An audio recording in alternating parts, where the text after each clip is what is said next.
And now we're up to Daf Yud Gimel and Beis. Basically, the Gemara now is going to quote a brisa that seems to contradict Rava's assumption that an ovel is permitted to be rochetz all shivas yamim in mayim tzonin. The brisa speaks about two categories of girls. There's a girl who's called a naira up to the age of 12. I'm sorry. Scratch that. She's a katana up to the age of 12. From the age of 12 for 6 months, she's a naira. And she becomes a full-fledged gedola called a bogeres from 12.5. Now, once she becomes 12.5 and she's a gedola, then she's of marriageable age. She can get married. She can even get married on her own without her father's approval. So this is from a Talmudic perspective, this is the girl who's out there on the market, a 12-and-a-half-year-old girl. Again, it's a little different than our society. She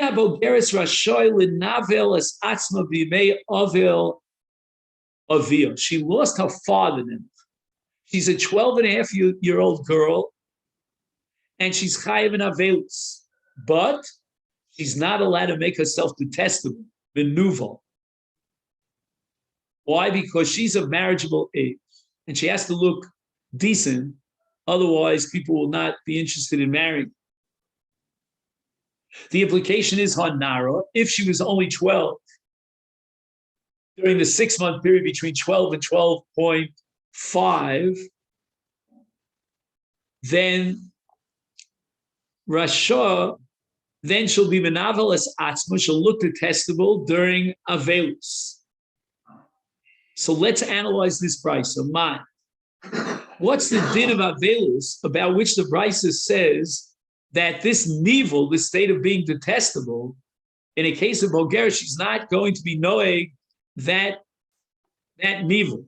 Lav, shouldn't we assume it's berachitza, that if she doesn't wash herself and bathe, I don't have to tell you she's not attractive. And that's called nivel. And they were matir nivel to berachitza of her entire body for the sake of a Bulgaris.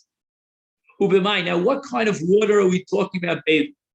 Elema, if we're talking about bechamin, and we're talking about a hot bath, are you going to tell me that for the sake of a Bulgaris, because she is on the market, so to speak, for shidduchim, we're going to permit her to bathe in hot water? Eina Bulgaris Rasha, are you telling me? I can't believe it. I can't accept that for the sake of a Bulgaris, with all due respect, we're getting mate rechitza during Avelus in Mayim Chamin, that she'll bathe and immerse her entire body in hot water. We see how strict we are. As Rav Chizda says, with regard to Avelus, we're not going to allow you to put your pinky into hot water. It's not possible that they would have been makil and lenient for the sake of a Bulgaris to be mater rechitzas kol gufa b'mayim chamin, and therefore by process of elimination, if that's not a possible position, then let's reinterpret this brisa elolav, but rather we're talking about what kind of rechitza bitzone. And bitzone, they weren't so machmir, and they allowed rechitza bitzone for the sake of a Bulgaris shaloti novel. And it means that an ovel is allowed to be moshe etzbo b'mayim tzonenim. He's not allowed to be rochetz kol gufei b'mayim tzonenim. In the case of Bulgaris, they were matir rechitzas kol aguf b'mayim tzonenim. So we see clearly from this brisa that a nara, or for that matter any ovel, is enjoined from rechitzas kol gufa b'tzonenim, and that's against Rava. And that would support the shita of Rav Chizda. And we'll soon see that there's going to be an entirely different lishna, different transmission of Rava. The Gemara answers low. The Bryce is not talking about Isur Chitz at all. The Bryce is talking about cosmetics. And that's called Kichul Upirkus. Kichul means painting your eyelids. Again, there's a better word for it. I forgot what it's called. Anyway, and Pirkus is braiding the hair. And an Avel is enjoined, an Avela in this case, is enjoined from Kichul and Pirkus. And they were matter this for the sake of a Bogeres. And they allowed her to avoid Nivul for the sake of being attractive. But as far as Isur Achitza is concerned, this Brisa didn't even address the Isur Achitza. And it could very well be that Rav is right, that Rechitza B'tzonen is muteres for anybody. You don't need a special heter for a Bogeres. Now the Gemara wants to support Rava with a Brisa. Lema Misayele. Can we support Rava that they were matir for an Ovid? To be Rochetz B'tzonen to Yom Rav Abba Bar HaKohen. Mishum Rav Yossi HaKohen. We saw this Brisa earlier. Maisu Mesu Banav Shal Rav Yossi Bar Chanina V'Rachatz B'tzonen Kol Shiva. So you see, like Rava, that Rechitza's called Shiva in Tzonen is mutter for an Ovel. Gemara says, Amri, no, that was a special case. Hasam, they were lenient. Why? B'takfu Avel of Zachar Zeh. He lost his sons one after the other, and his Avels continued and extended. In that case, they were Matir and Mekil and Dini Avelus, and they allowed him to be Rochetz B'tzonen, but other Avelim would be also B'tzonen. Rechitza B'tzonen is also against Rava. Tisanya, how do I know that they were lenient for a case of Takfu? You have the Brisa that says, Takfu Avelov Zachar Zeh Hichbit Siaro Make Bitar Machabis Ksusa B'mayim Yom Rav Chizda Bitar Avolo B'Misparayim B'mayim V'lo B'Neser V'lo B'Chol V'lo B'Ol. So we see that they were Mekil in a case of Takfu Avelov with regard to the Isa Tispores and the Isa Kibbutz Godim, and therefore they were likewise Mekil with regard to the Isa Rechitza, and they were Matir Rechitza B'tzonen in the case of Takfu Avelus. This is not a support for Rava because this price is talking about a special case, an exception to the rule. But the rule is that an Avel is enjoined, like Rav Chizda said, from Rechitza B'tzonen. Again, Kol Gufo. Ikadiamri. Now we have a different lishna of Rava with regard to Rechitza B'tzonen and Avelus. Amar Rava Avel Asur B'tzonen Kol Shiva. An Avel is enjoined from Rechitza for 7 days of Avelus, even B'tzonen. Now you may ask me, but we said that Tzonen is not really a tainu. So the Gemara therefore asks, Maishna mi basar v'yayin, you're allowing him to eat steak and to drink the finest wines. So you see that Tainug is not antithetical to Avelus. Why then do you prohibit Rechitza B'tzonen? More answers, Chasam, in the case of Basar and Yayin. This is not a Masechet of Tainug. The motivation to drink wine and eat meat during Avelus is not Tainug. You're not trying to enjoy life with a luxurious pleasure, but rather, Lefachkuche pachte hu diavid. Rashi explains, Lahafig uleshakeach es pachto b'dagaso osake. He's just trying to calm himself down out of this tormenting state of grief and mourning. But Rechitza, that's l'shem time. That has no psychological uplifting your spirit. Gemara says, Leimim Misayele. Perhaps we could support Rava from a Brisa and prove that there's an Isur Rechitza B'tzonen during Avelus, because Eina Bogeres Rashol in Avelus Atzma. With regard to Bogeres, they would make you a Nara Rasha, but a Nara has to be Menavelus Atzma. And we assume that this is referring to Isur Rechitza. The Gemara doesn't know yet the answer to cosmetics. And they were Matir Rechitzas called Gufa in the case of a Bogeres. If we're talking about being makil for the sake of a Bogeres in hot water, that doesn't make any sense. Why ain't a Bogeres Rasha? We're not going to allow her to be Rochetz called Gufa b'mayim chamin because Omar Rav Chizda Avel Asur lahosheretz bo b'chamin. With regard to the Isur of Avelus in mayim chamin, you can't even dunk your pinky into mayim chamin el labitzonen. It must be referring to Sonen, and they're less machmir in sonen. And therefore, every Avil is allowed to be Moshe Etzbo. He's just enjoined from being Rochetz called Gufo Bitsonim. And in the case of Bogeres, they were Matar Rechitzas called a Guf. Let's derive from this price that a Nara, and any Avil for that matter, is enjoyed from Rechitzas called Guf Bitsonim. And will support Rava.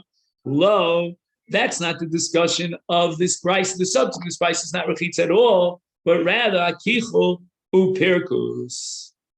As we said before, braiding the hair, that's called pirkus, and kichul is painting the eyelids. And these are prohibited during Avelus, but for the sake of a bogeres, that if she refrains from these kinds of cosmetic actions, then nobody's going to want to marry her. She won't be attractive on the market. As far as the Isra Achitza is concerned, that wasn't addressed at all in this price. So there's no proof from this price to support Rava that in general is an Isra Achitza Bitzonen.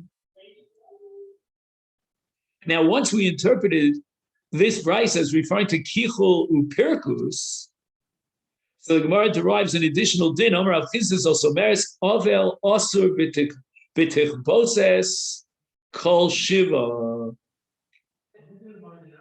Once we know that this price is talking about an Isra of Kichul Upirkus, then we can derive from this price by analogy that there's an Isra of Tichboses Gadam.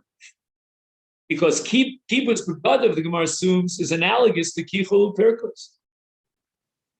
And the hilchas of the Gemara, in fact, concludes that tzak halach with regard to rechitza during avelus is avel asur lichot kol gufo, bein bechamin, bein bitzonin, kol shiva, aval panav yad v'rayaglav, chak bechamin asur, bitzonin muter.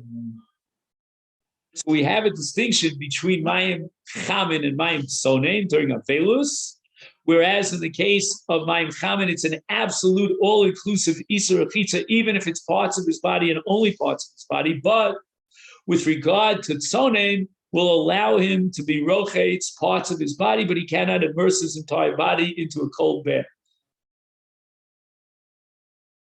Now again, we said the Rechitza B'Tzonen is permissible if it's only parts of his body, Panav Yad V'Rad. Aval However, with regard to another category of Isur, namely Sicha, Afilu Kolshu Os, even to anoint part of his body is prohibited. So we're more machmer in Sicha than we are with regard to Rechitza. Rechitza we would make it in Panav Yod V'Raglav B'Tzonen, but in Lasuch, even Sicha of Panav Yod V'Raglav is going to be prohibited. Gemara now adds the Im, La'aber es hazuma, if he's only anointing himself with oil in order to remove dirt and filth, it's not for the sake of tainu, mut, meaning sicha is only prohibited to an avelus because it's a sicha shel tainu. Now, if you remember, the Gemara assumed that on a tainus we have to add a special tefillah to Shmon Esrei, which is called Anenu Hashem Anenu B'Yom Tzon Tanisenu. And the Gemara wants to know, where should we insert this extra tefillah on a tainus of our name? Tzlusa de tanina de tanisa hechi madkarina. Where should we place it? And the Gemara brings a story to prove this ruling. Adbere, Rav Yehuda or Rav Yitzchak Bere. Adbere means he told him, this is the way you should be knowing. And they were on the way, on the journey. V'darash, Yachid shekibel of tainis, nispal shel tainis. That even in the case of an individual who accepted upon himself his own personal fast, he should add tfilas anenu into his Shmon Esrei ve'hechen omrim. Where should he add it? Bein goel urofen. After Gol Yisrael, before Rifa'enu, he should add a special bracha. In other words, his Shmon Esrei will have an additional bracha. Maskif lo Rabbi Yitzchak.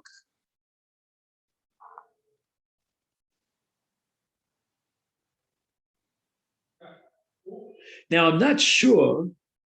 We said it was Adbere Rav Yehuda Rav Yitzchak Bere. So I'm not sure if this is the son himself who's asking a kash on his father. I don't know. In any event, what was his kasha? V'chi yochid kovea bracha liatzmo. He doesn't accept this position that in the case of a yochid, it's not a kind of tzibur, and all of anenu is formulated in the plural, anenu b'yom tzon ta'anisenu, and it's referring to the tainus of a tzibur, not to a yochid. However, if a person accepts upon himself a tainus, he should be asking a special petition to God to accept his tainus, but it doesn't justify a bracha unto itself. He should integrate anenu into shomei tefillah. And now the Gemara is going to investigate this premise, this principle of Rabbi Yitzchak, that a yachid should not be adding a separate bracha in his tefillah. And the idea of adding a separate bracha to tefillah is limited to a tainus tzibur. It doesn't apply to a tainus yachid. Now, the assumption of the Gemara seems to be, and we'll go through Masechet in just a second, that in general, Rabbi Yitzchak made a general statement that a tainus does not generate a bracha b'fnei atzma, that anenu should not be a separate bracha. And that applies both in the case of a tainus yochid and in the case of a tainus tzibur. Now, we know that there is such a thing as an entity of a bracha of anenu, as a separate entity, bein goel urof. According to the Gemara's understanding of Rabbi Yitzchak, when is this going to happen? And the answer apparently is the shliach tzibur, when he repeats the shmones on behalf of the entire tzibur. That's a separate entity of tefillah. But when each individual is davening what we call his tefillah b'lachash, still a shmones, then he will add anenu, but it's got to be integrated into the framework of shomei tefillah. Masechet, what are we going to do with the following brisa? Ein bein yachid l'tzibur. There's no difference between the yachid and the tzibur and the tefillas tainus. El shezeh mispal shmona esrei, v'zeh mispal sha'esrei. In other words, we see clearly from this brisa that we will add a separate bracha in the case of a tainus tzibur when the tzibur is davening. So the Gemara says the following. Let's analyze this brisa. My yachid u'may tzibur. What is the distinction in this brisa between a yachid and tzibur? Elam, if you're going to tell me that yachid means yachid mamash, he's davening privately. Tzibur means the shliach tzibur who's repeating Shmona Esrei. Then how could the brisa say that the shliach tzibur adds an additional bracha, ani sha'esrei? It wouldn't make any sense to say that adding another bracha in the case of shliach tzibur jacks the number up from 18 to 19 because esru v'arba have. We said that on a tainus tzibur we added an additional 6 brachos, which we learned about in the previous daf, and those are in addition to the formal classic structure of Shmona Esrei. So the number 19, let's go back to the language of the brisa. The brisa says, Zem ispal Shmona Esrei, Zem ispal Sha'esrei. That doesn't make any sense. We need 24 if it's the Chazor Sashet. Elalav, therefore we have forced to interpret this brisa. Hachi Kamar, this is what the brisa has in mind. Ein bein yachid the kibul of tainus yachid. Li yachid shekibul of tainus tzibur, el shezem ispal Shmona Esrei, v'zem ispal el Sha'esrei. Amina kovea bracha liatzmo. Yachid kovea bracha liatzmo. So the Gemara now is reinterpreting the words of the Tana of this brisa. There are 2 types of yachid. There's a yachid who's makabel a tainus yachid, And then there's a Yachid Shekibel Olav Tainus Sibur. What does that mean? He is now fasting together with the Tzibur. The language of Kibel Olav is Lav Dafka. He doesn't have to actually have a Kabbalah, because if there's a Tainus Tzibur, then the Tainus is Kvu of a Kaima. He doesn't have to be Makabel. But what is the difference in the Brisa between a Yachid who's doing his own fasting and a Yachid who's fasting together with the community? In the case of the community, the Yachid himself will add a separate bracha unto itself, jacking up the number from 18 to 19. But we see clearly that there's a full-fledged bracha with its own chasima for the sake of a Yachid when he is davening his private Shmoneh Esrei in the tzibur, and that's against Rabbi Yitzchak. Shma Mina, let's learn from this Brisa that Yachid who's davening his tefillah on a tainus tzibur together with the tzibur is kovei bracha liatzmo, and that's against Rabbi Yitzchak. Because again, if we go back to Rabbi Yitzchak, let's just reiterate, Rabbi Yitzchak was one who said that it's got to be integrated into shomei tefillah.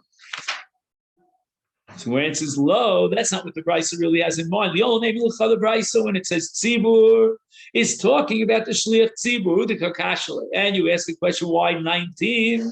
After all, it's got to be 24. Shliach tzibur has to be arba matzli.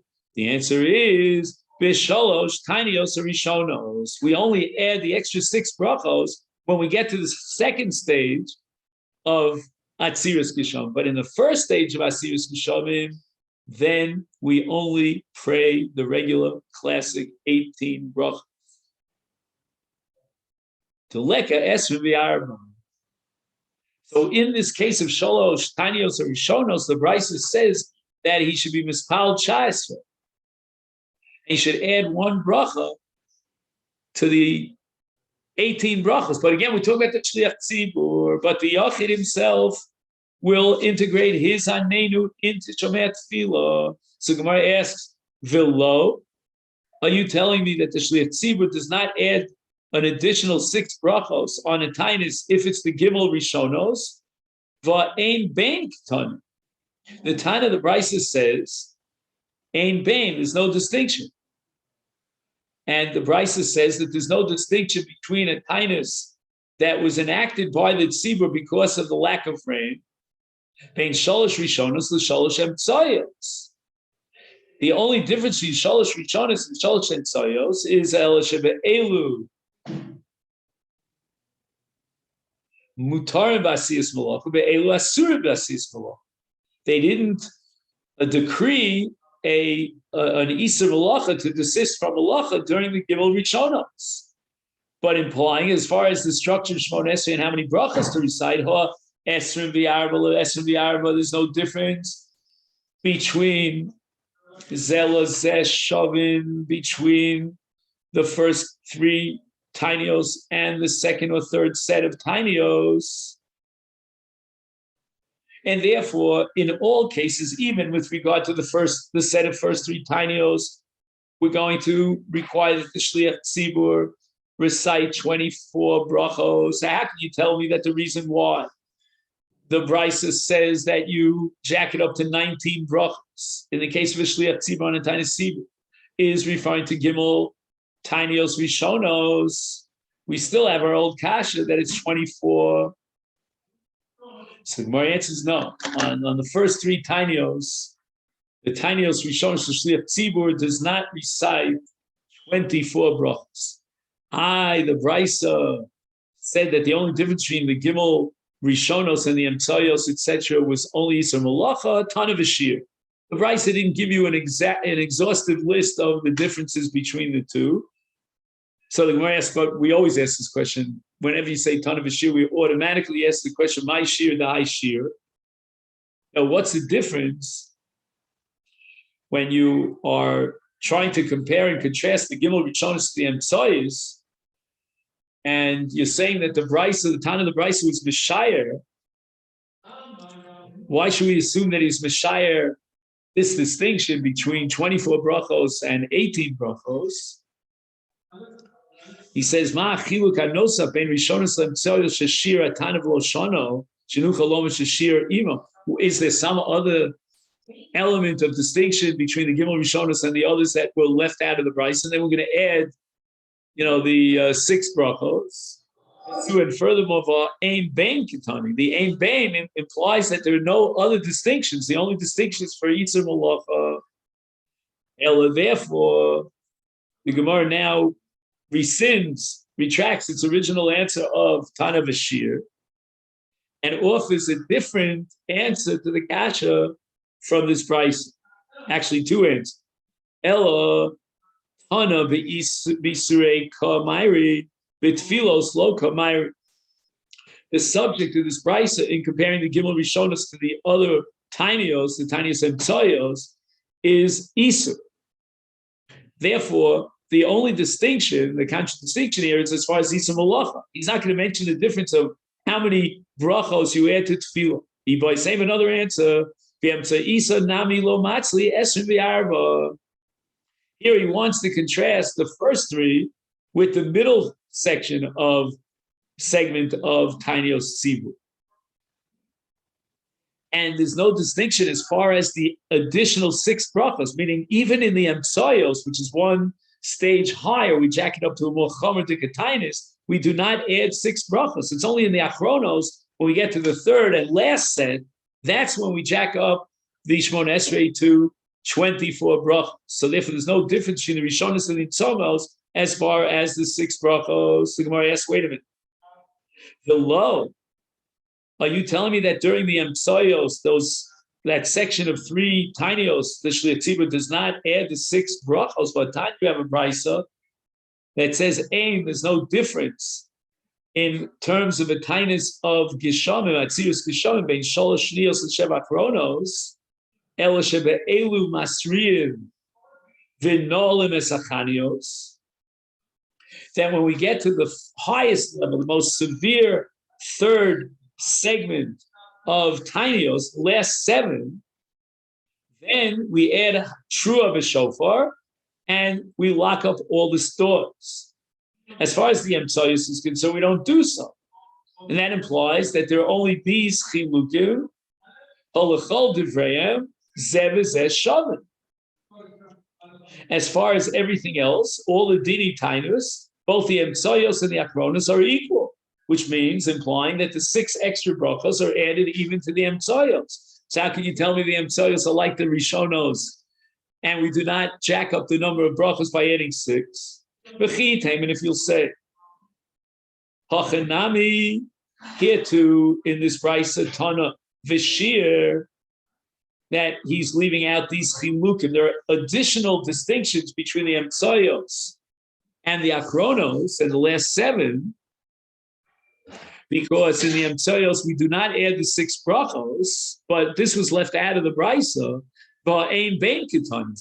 Ein Bain implies that this is the exhaustive list of distinctions about locking up the stores and blowing the true in the shofars. But as far as the six brachos is concerned, there's no difference. Ein Bain. The Gemara answers, wait a minute. V'tizra, Ein Bain Dafka. Do you think that whenever it says in a brisa Ein Bain that there are no distinctions? The Hashir here on the top of Daf Yudal, Hashir Atanis Achiluk Bain Otzas HaTeva. In the last set of seven tefillos, they bring the teva out to the Rechava Shel Ir, whereas in the middle section of Tainios, they don't bring the teva from which we read the Sefer Torah out of the synagogue into the Rechava, the outside courtyard outside the Beis HaKnesses, Rechava Shel Ir, in the streets of the city. So you see clearly that Ein Bain doesn't mean exhaustively. These are the only distinctions. There are other distinctions which were left out by the Tana.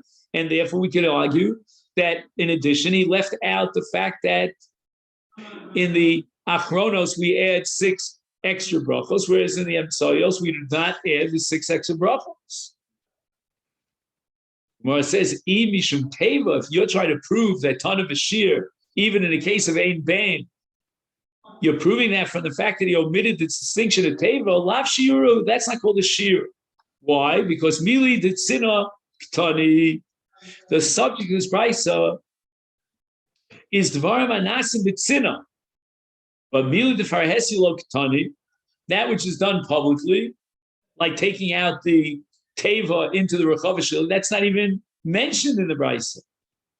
So therefore, this distinction between the middle tinios and the most chomer in the last tinios regarding the hotzas teva rechava she'ir, since it's something that's befaresi, it's done out in public, it's not mentioned by this Tana in the brisa.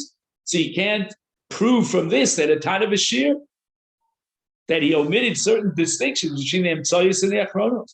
So therefore, again, we should assume, as we always assume, that Ein Bain means this is an exhaustive list of distinctions between the Emtsayos and the Achronos, at least as far as Sinah is concerned. And as far as the jacking up the number of brachos in Shmona Esrei from 18 to 24, by adding an extra 6 brachos, then even in the Emtsayos, we're going to recite 24 brachos. And this leads us to the statement of Rav Ashi, which in Mitzvah Hashem, B'li Neder, we will pick up tomorrow. So tomorrow we'll have a shir Mitzvah Hashem on Zoom, and I will B'li Neder be posting also Daf Tesvav. So tomorrow's Daf is Yudalid, Shabbos is Tesvav. Okay, then everyone should have a wonderful day. And at least, David, I'll wish you a Shabbat Shalom. All the best.